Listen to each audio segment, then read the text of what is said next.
I replaced my arm in Blender using AI Mocap without traditional time-consuming methods like manual object tracking or expensive motion capture hardware. I also experimented with AI image to video generation to see how it compares with a fully controlled Blender workflow. Here's how I did it.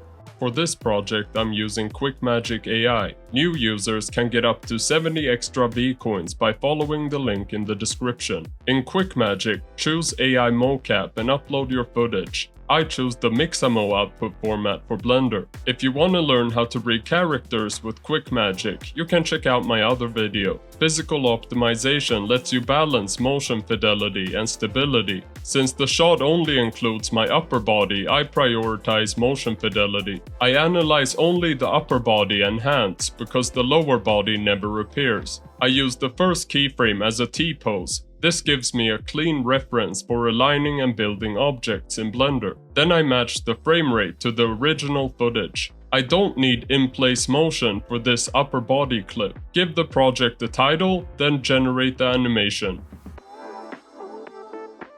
To the left, you have options to pose the lower body. On the right, 2D refinement lets you correct mocap issues. I cover 2D refinement in my other Rig Characters with QuickMagic tutorial. You can also watch the dedicated 2D refinement tutorial here. This clip does not need any corrections, so I downloaded the animation. I import the FBX into Blender. The footage is 450 frames long, so I set the end frame to 451. QuickMagic replaces the first frame with the T-pose. I move that keyframe back so it won't appear in the render. Then I remove the extra opening keys and copy the first usable pose to frame 1. Next I add a front-facing camera and frame the upper body. I load the footage as the camera background so I can align the rig directly to my arm. The first problem is the spine tilting back and forth. The bone axes show that the unwanted movement is on X. In the graph editor, I enable normalize and isolate X quaternion rotation for the spine bones. I don't bend forward or backward here, so this motion is not part of the performance. I keep the first pose and delete the following keys, and that removes the tilt without affecting the useful motion. Next I isolate the arm and body in separate bone collections, then hide the body. I isolate the arm mesh non-destructively with a vertex group and a mask modifier. I repeat the same process for the joint mesh. Finally, I hide the rig empties by putting them in their own collection. The arm is slightly too large, so I isolate the shoulder scale curve and move the entire curve down. Because the shoulder is first in the hierarchy, scaling it adjusts the whole arm at once. Now I match the rig rotation to the footage. I start with the largest movement and work from the shoulder toward the fingers. The bone axes show that the shoulder needs an X-axis adjustment, so I isolate the X quaternion rotation. I use the back square bracket key to select frame 1 and onward, leaving the T-pose unchanged. Moving the whole curve aligns the shoulder across the animation. Later in the movement, the arm becomes slightly offset. I use proportional editing with the pivot set to 2D cursor to correct it. I'll repeat the same process for the final shoulder movement. The upper arm and forearm are close, but the hand needs more work. First I adjust the Y rotation to twist the palm towards the camera. Then I adjust the X rotation to tilt the hand forward. The X curve has the same problem as the spine. The hand tilts as it opens and closes. To keep the hand upright, I scale that section of the curve towards 0. That fixes the angle, but creates a rough transition, so I smooth it with Alt-O. Then I refine the slope with proportional editing. One movement is difficult to fix on a single axis. I manually align the hand on one frame and keyframe all rotation channels. That pose becomes a clear target for aligning and smoothing each curve.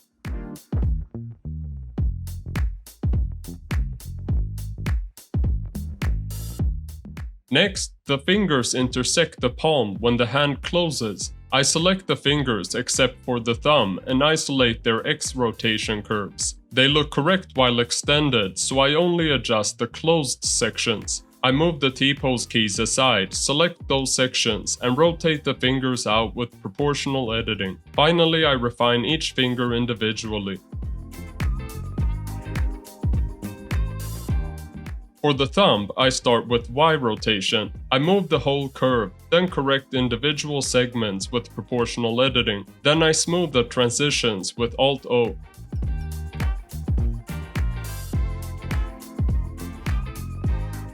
Near the end, the fingers should close again, so I return to their X rotation and adjust that section.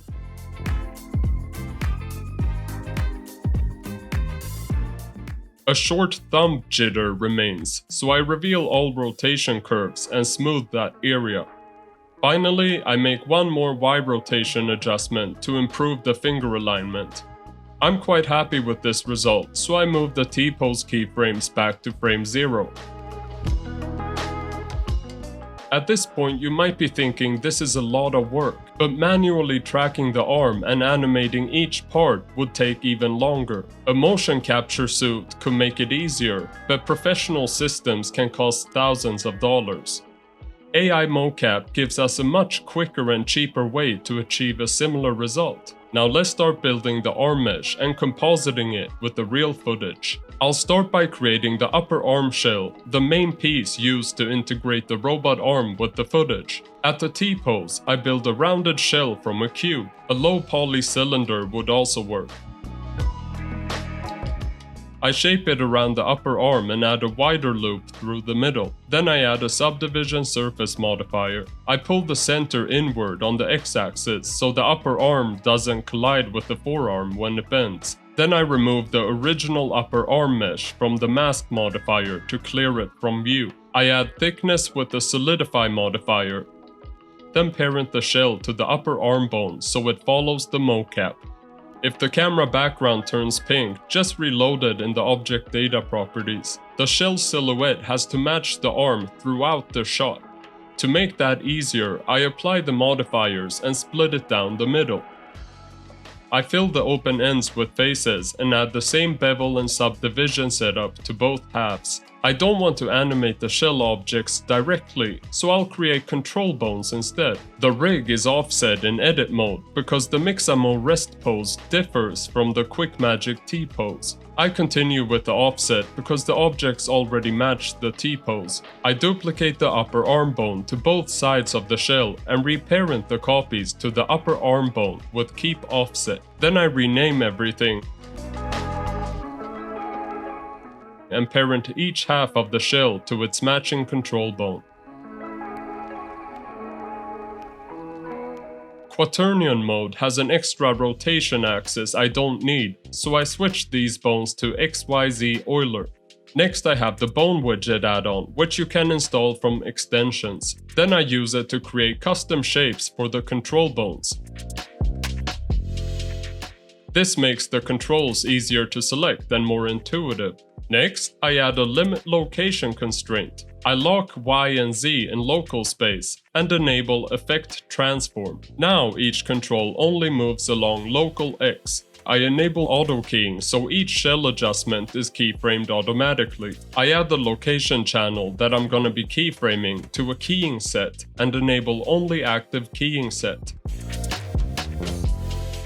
Now I move the controls whenever the arm changes position. For this shot I keyframed every 5 frames, and sometimes every frame during faster movements. My t-shirt rotoscope creates a notch at the sleeve, so I use the shell controls to fill that gap. A straight sleeve edge might be easier. Once I'm finished animating the shell, I head to the compositor and render a preview. Frame 1 has motion blur because it's transitioning from the T-pose at frame 0. I move the original frame 0 keys back and copy the frame 1 pose to frame 0. Now the animation starts from a matching pose, removing the blur. For the background, I use a still frame from before I enter, the clean plate. I place the clean plate behind the robot arm render with an alpha overnode. Then I match the render resolution to the original 4K footage. Next, I import my rotoscoped body with the arm removed. I used Mocap AE to rotoscope, which I won't cover in this tutorial, but I'll leave a link to a useful Mocap AE rotoscoping playlist in the description. Or if you don't want to rotoscope, I recommend just using a green screen. I placed the rotoscoped body over the previous composite with another alpha overnode. That puts me in front of the CG, making the arm appear to come from the sleeve. The arm still looks too clean, so I create a sleeve mesh that only casts a shadow. Because the T-pose is before frame 0, I build this mesh in the rest pose. I add a low resolution cylinder around the upper arm, shape it around the shoulder and leave the end near the sleeve open. I parent it to the upper arm bone and edge slide the opening to match the sleeve. Then I apply the scale and add a solidify for thickness. I disable camera ray visibility. The mesh disappears, but its shadow and indirect lighting remain. I add a new material, set roughness to 1 and specular to 0 to avoid unwanted reflections. Finally, I increase the opacity of the camera background. Then I sample the t-shirt color so the indirect light matches the footage. The shadow edge must follow the changing sleeve shape, so a simple bone parent is not enough. First, I shape the sleeve edge with proportional editing. Then I place an empty on each vertex around the opening. For each vertex, I select its empty and then shift select the mesh. In edit mode, I select the matching vertex. Then I press Ctrl H and choose Hook to Selected Object. This lets me adjust the sleeve silhouette outside edit mode. I also create one larger sleeve control bone for the overall movement. I recalculate its roll so its axes match the rest of the arm rig. I parent the control to the upper arm bone, then parent the empties to it. After that, I set the control bone to XYZ Euler and give it a custom shape. The bone handles the broader movement, while the empties handle the smaller corrections. I animate the main control first, then refine the empties with auto keying. For a rough shadow, you could skip the hooks. I just use them for maximum control. Before compositing, I use a holdout object to hide most of the robot arm behind the sleeve. I duplicate the sleeve mesh and scale it around the shadow object. Then I move the edge inward until enough of the shadow remains visible. I re-enable camera ray visibility.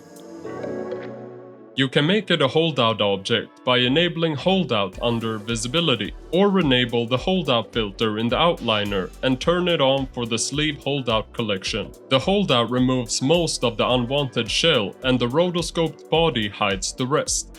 To reveal more of the shadow, I move the sleeve control outward slightly. Since the holdout is a copy of the sleeve, it also follows the hooks. For the final render, I isolate the robot arm on a transparent background. I match the resolution and frame rate to the footage. Then I set the output to an RGBA image sequence and render the animation. I used the same subdivision workflow for the remaining shells. For complex mechanical pieces, I used Rodin AI for the starting models. I covered that in another video. After rendering, I replaced the render layer node with a finished image sequence. That lets me preview the animation in real time while I finish the compositing. You can also assemble everything directly in Blender's video sequence editor. I add the clean play first, then place the CG render and rotoscoped footage above it. Once the clips have loaded into the cache, you can play back the video smoothly. Before the final result, I quickly test another QuickMagic feature. QuickMagic also includes text-to-motion, action imitation, people swap, talking image, video generation, and image generation. I want to try to recreate part of the robot arm shot using only images. First, I choose a video generation model. I think CDance 2.0 is the most powerful, but it doesn't support real faces. Instead, I'll choose Motion Boost, which might be good for a higher fidelity hand movement. I keep the duration at 5 seconds. Then I use first and last frames instead of a single image. The first frame has closed hands and the last has open hands, giving the model clear start and end states. I use a text prompt I prepared based on the example in the dialog box. Then I increase the resolution to the highest setting this model supports. I generate 3 versions at once to improve the chance of usable hand motion. Once they're finished, I compare the results. Only one of the versions opens both hands together, so I choose that one. This could be used to quickly create a VFX concept or previs, but the 720p output is not good enough for my final shot. Building it in Blender still gives me more control over the animation, lighting, CG, and compositing. If you want to explore image to video generation further, try the sample button. It gives you a better idea of which images and prompts work best with each model. And that's the finished result. AI-generated video is fun to play around with, and it's a quick way to test different ideas. But for a finished shot, control over lighting, animation, and compositing still makes the biggest difference. If you'd like to try QuickMagic yourself, you can find the link in the description below for up to 70 extra Bitcoins for new users. Thanks for watching, and I'll see you in the next one.